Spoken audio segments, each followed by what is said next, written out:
Have you ever wondered how to prepare and fit lead flashing around a typical chimney? Now there's a quicker and easier way to get the job done.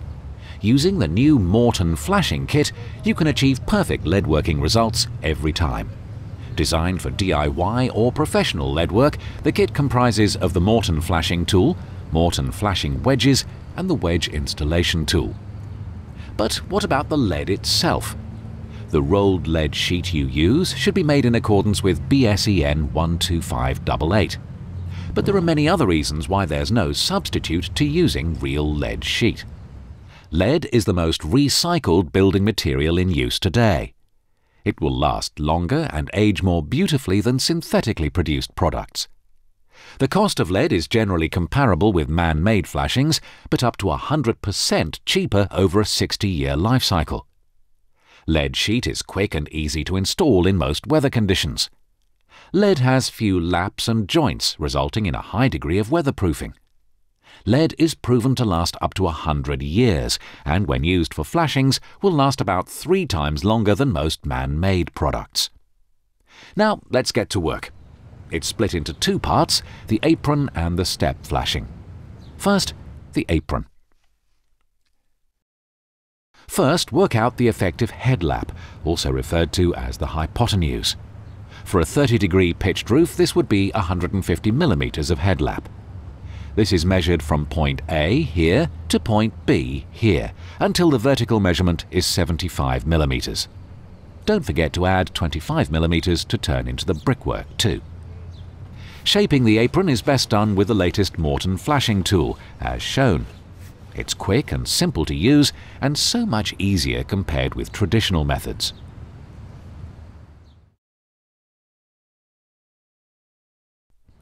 It's important to fit apron clips.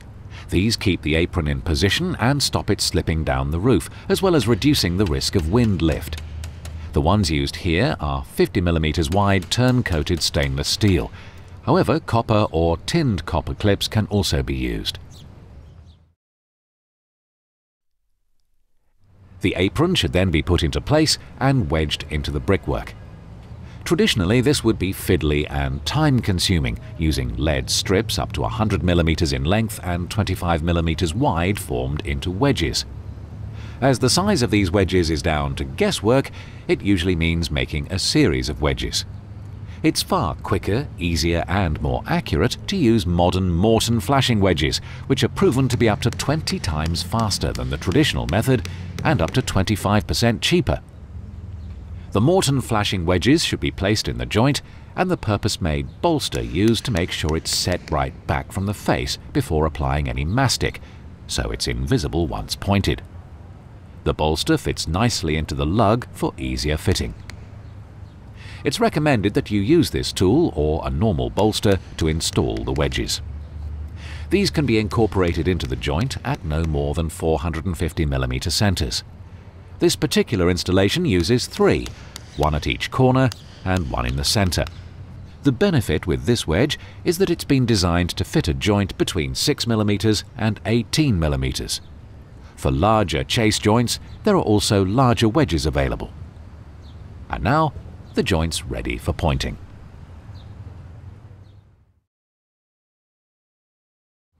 Before applying the Calder lead sheet sealant mastic, make sure the joint is dry and free of dust.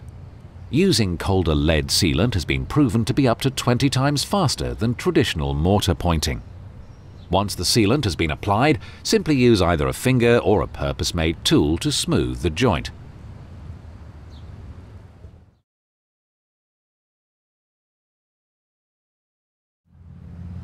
It's important that the lead is kept dry. In damp or rainy conditions, new lead sheet will produce an initial uneven white carbonate on the surface. The rain will then wash this off and stain surrounding areas, as well as unsightly stains on the lead. A coat of Calder Patination oil as soon as possible after the installation will minimize the staining.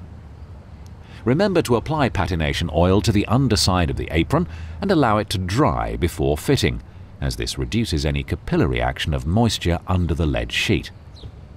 When the apron has been fitted, apply patination oil in one direction across the material, not forgetting to cover the area underneath the apron clips. These should be replaced and flattened after coating.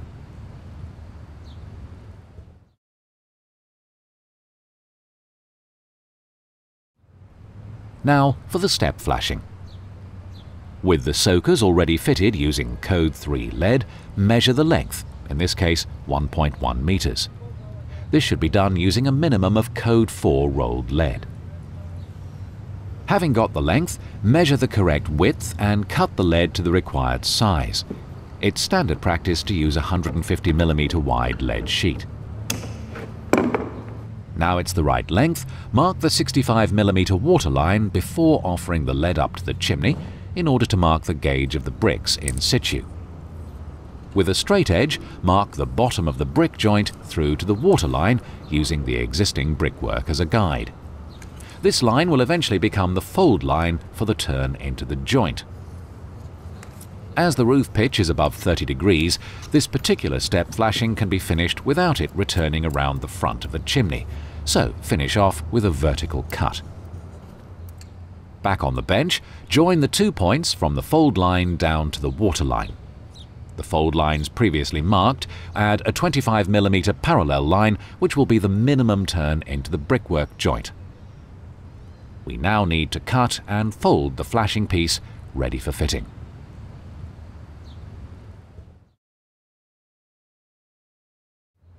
Cut from all of the fold lines down to the water line first, then cut off the spare pieces to leave 25mm for turning into the brickwork, and then just dress out the lead ready for the next stage.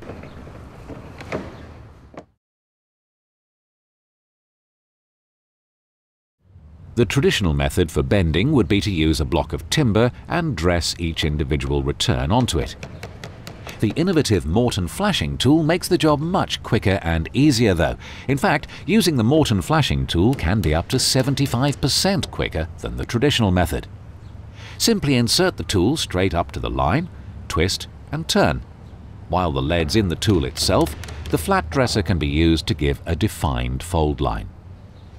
Work down each step, and once straightened up, the lead is prepared and ready to go back onto the roof. Put the step flashing in place, tapping it into position using the dresser.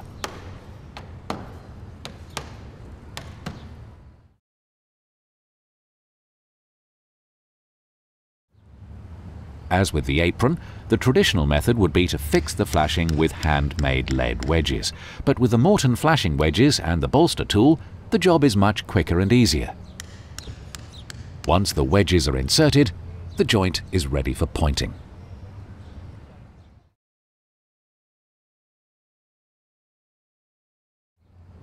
Simply put the sealant into the joint and then run a wet finger along the mastic to tidy and smooth the appearance.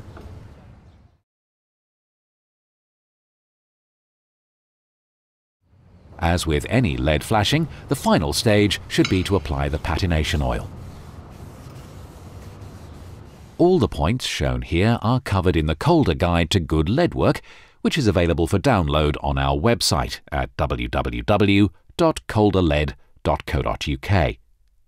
This booklet has been produced to promote and encourage the correct use of rolled lead sheet flashings and weathering, and conforms to the British standards for leadwork and the recommendations of the Lead Sheet Association. For further detailed technical information, reference should be made to the LSA's publication entitled Rolled Lead Sheet, the Complete Manual, which covers the many applications of the lead sheet in buildings. Visit them at www.leadsheet.co.uk. This video was produced with the help of the Lead Sheet Association and filmed at their training centre in East Peckham, Kent.